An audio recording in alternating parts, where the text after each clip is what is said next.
Chapitre 29. Je revois la tache noire. Le conseil des boucaniers durait déjà depuis un bon moment quand l'un d'eux rentra dans le fortin, et après avoir fait le même salut qui, à mes yeux, semblait ironique, demanda la permission d'emporter la torche pour un instant. Silver ayant acquiescé, le messager se retira, nous laissant tous les deux plongés dans l'obscurité. « Le grain se lève, Jim !» me dit l'oncle John, qui avait adopté avec moi un ton amical et familier. Je regardai par la meurtrière la plus proche. Les braises du grand feu, presque entièrement consumées, jetaient une si faible lueur que je compris pourquoi les conspirateurs avaient eu besoin de la torche. Ils étaient rassemblés à mi-chemin entre le fortin et la palissade. L'un d'eux tenait la lumière. Un second était agenouillé au milieu du groupe, et je vis dans sa main la lame d'un couteau ouvert briller de couleurs diverses à la clarté de la torche et de la lune. Tous les autres, courbés vers lui, semblaient observer ce qu'il faisait. Je pus seulement distinguer qu'il avait, outre son arme, un livre.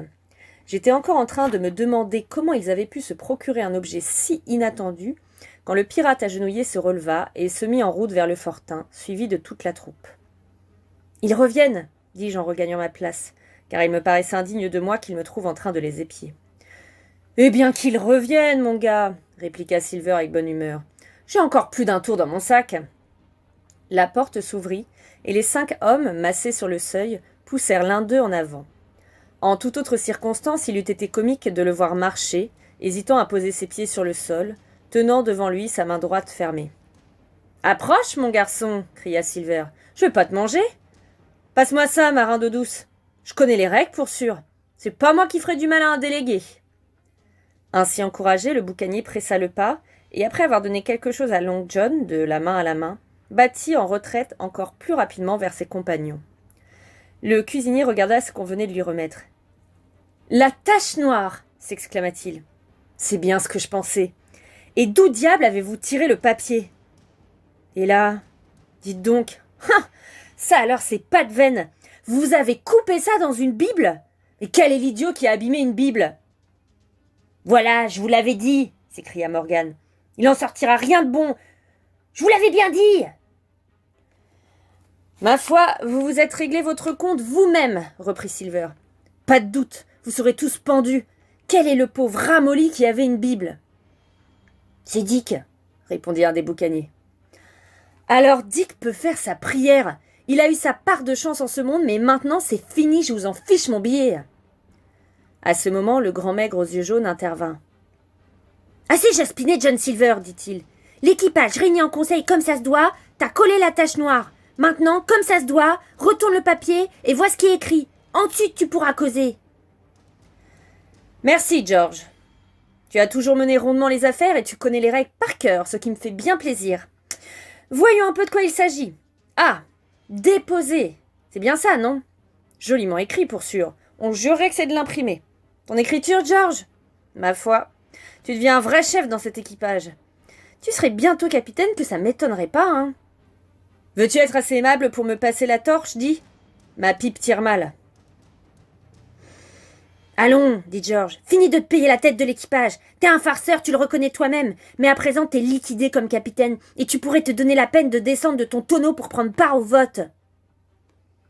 Je croyais que vous aviez dit que vous connaissiez les règles, répliqua Silver d'un ton méprisant. En tout cas, si vous les connaissez pas, moi je les connais. Je reste ici, et je suis toujours votre capitaine. Faites-y bien attention, jusqu'à temps que vous ayez sorti ce que vous avez à me reprocher, et jusqu'à temps que j'ai répondu. En attendant, votre tache noire, elle vaut pas un clou. Après, on verra. Oh, t'as pas besoin d'avoir peur, nous on est tous réguliers. Et d'un, t'as fait un beau gâchis de ce voyage, t'aurais un sacré toupet de dire le contraire. Et deux, t'as laissé nos ennemis sortir de Straknar sans aucune garantie. Pourquoi qu'ils ont voulu filer, j'en sais rien, mais ce qui est clair, c'est qu'ils l'ont voulu. Et de 3, tu nous as pas laissé tomber sur eux pendant qu'ils s'en allaient. Oh, mais on y voit clair, John Silver. Tu veux jouer double jeu, c'est ça qui cloche chez toi. Et Katia, ce gamin. C'est tout ? Demanda le cuisinier d'un ton calme. Oh, ça suffit largement. On ira tous sécher au bout d'une corde à cause de tes bousillages. Bon, eh bien, je vais répondre sur ces 4 points. Je vais y répondre l'un après l'autre. J'ai fait un beau gâchis de ce voyage, à ce qu'il paraît. Mais dites-moi, vous savez tout ce que je voulais ? Et vous savez que si ça avait été fait, on serait à 7 heures à bord de l'Hispaniola, tous bien vivants, en bonne forme, le ventre plein de pudding et le trésor dans la cale, mille tonnerres. Et qui s'est mis à la traverse? Qui m'a forcé la main, à moi, votre capitaine légitime? Qui m'a collé la tache noire le jour où on a débarqué? Qui a commencé la danse? Ah, une jolie danse que c'est! Là-dessus, je suis d'accord avec vous, et elle ressemble bougrement à une gigue au bout d'une corde sur le quai des exécutions dans la bonne ville de Londres. Mais à qui la faute? À Anderson, à Hans, et à toi, George Merry. Et toi, qui es le seul survivant de ce trio de bousilleurs, tu as le toupet infernal de vouloir être capitaine à ma place? Toi qui nous as tous coulés? Mille tonnerres, j'ai jamais rien entendu de plus ahurissant. Silver se tut et je pus voir d'après l'expression de George et de ses anciens camarades que son discours n'avait pas été vain. « Ça, c'est ma réponse numéro 1 !» s'écria l'accusé en essuyant son front ruisselant de sueur, car il venait de s'exprimer avec une véhémence à ébranler le fortin. « Tonnerre, je vous le dis, j'en ai plein d'eau de vous parler. Vous n'avez pas plus de bon sens que de mémoire, et je me demande où vos mères avaient la tête quand elles vous ont laissé prendre la mer. Vous sur la mer, vous des gentilshommes de fortune. Allons donc, vous auriez dû être tailleur. »« Continue, John, dit Morgan.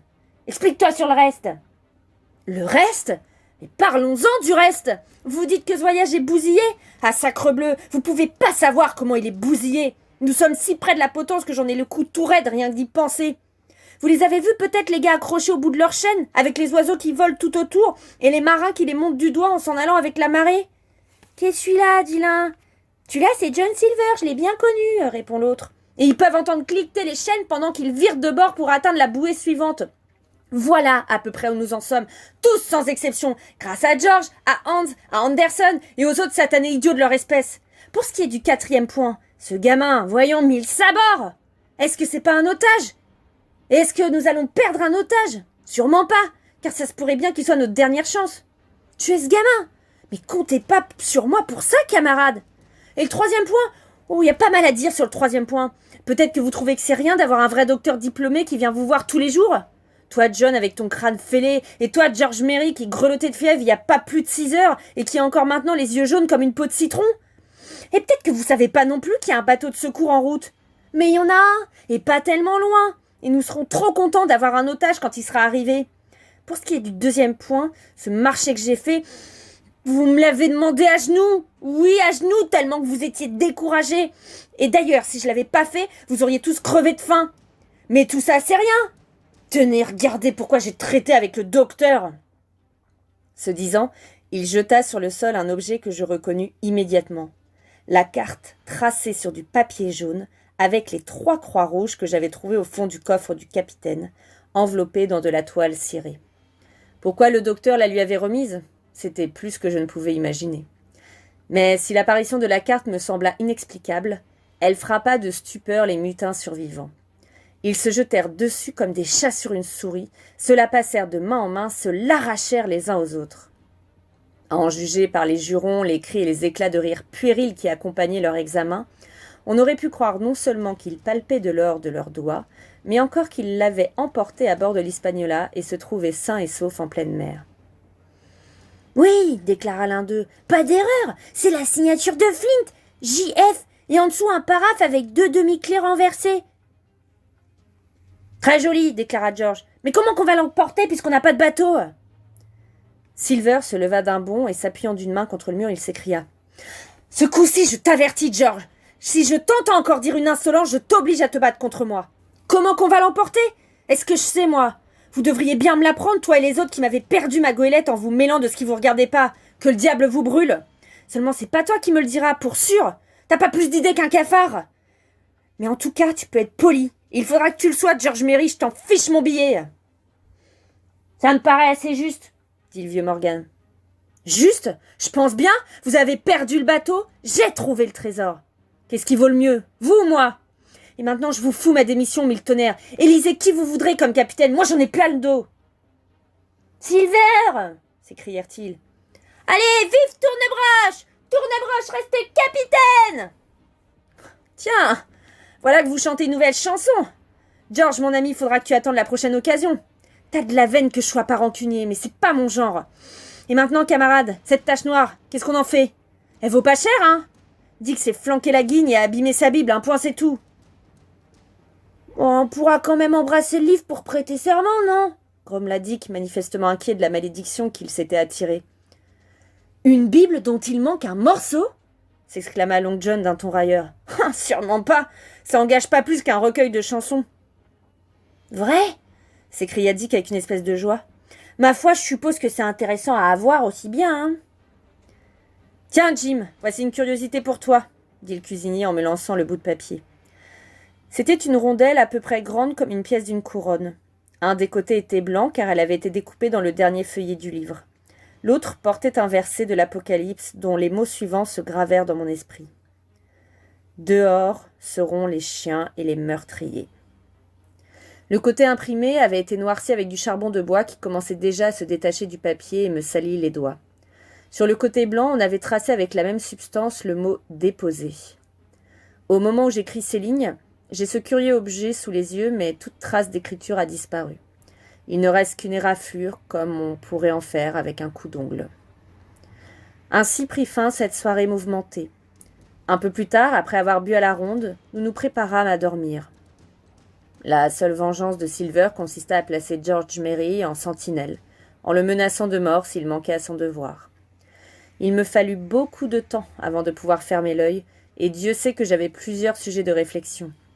L'homme que j'avais tué au cours de l'après-midi, la situation périlleuse dans laquelle je me trouvais, et par-dessus tout le jeu remarquable mené par Silver qui, d'une main, tenait les mutins tous ensemble, et de l'autre s'efforçait de saisir tous les moyens possibles et impossibles de se réconcilier avec ses adversaires pour sauver sa misérable existence.